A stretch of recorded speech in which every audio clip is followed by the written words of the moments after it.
Do you have any other jobs besides your activities? Will you ask Ron Kaminsky that same? No, no, okay. I would like, I'm asking. Started a front group, so with I'm asking the questions, okay. Ms. Kleeb, okay? Let me explain how this process works. You're testifying before the American people. That means I ask the questions and you answer. And I am a citizen paying your salary. But you're, hey, that's not what this meeting is about. You get to vote back in Nebraska.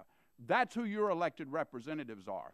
I'm empowered right now to ask questions on behalf of the American people, so don't start filibustering me. I'm empowered. Do you have any other jobs besides your activities at Bold?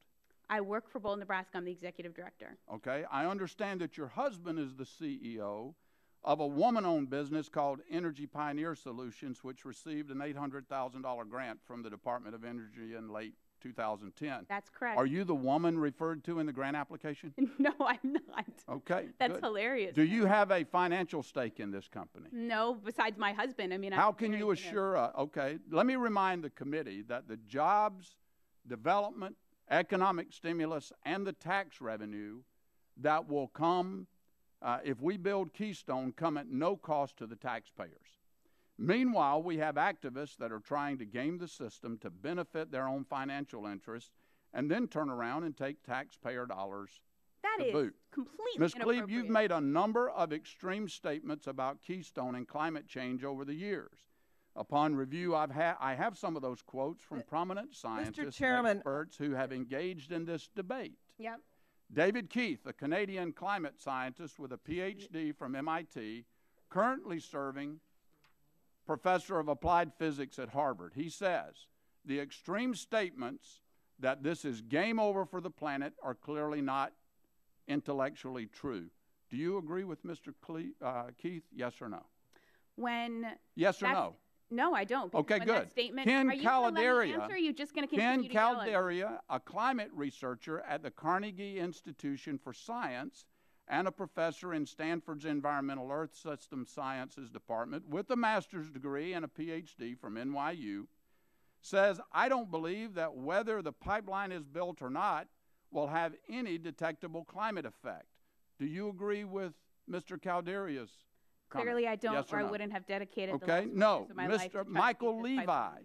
Senior Fellow for Energy and Environment at the Council on Foreign Relations, who has also served as director of the Federation of American Scientists Strategic Security Project and holds an MA in physics from Princeton and a PhD from the University of London.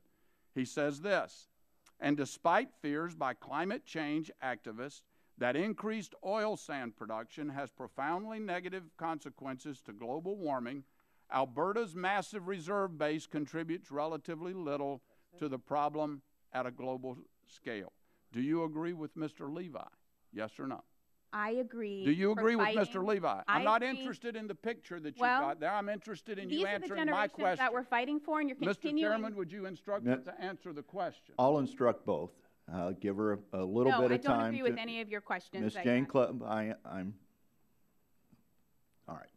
Continue with your questions. Now I'll quote from President Obama's own State Department from its draft 2013 assessment, which found that Canada will develop its oil sands with or without the project.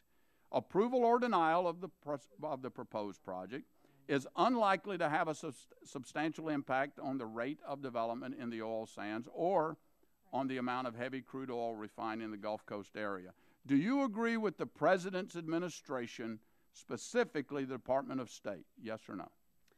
Representative Johnson, I do not agree with the State Department's analysis, which is widely known because it was written by a trans-Canada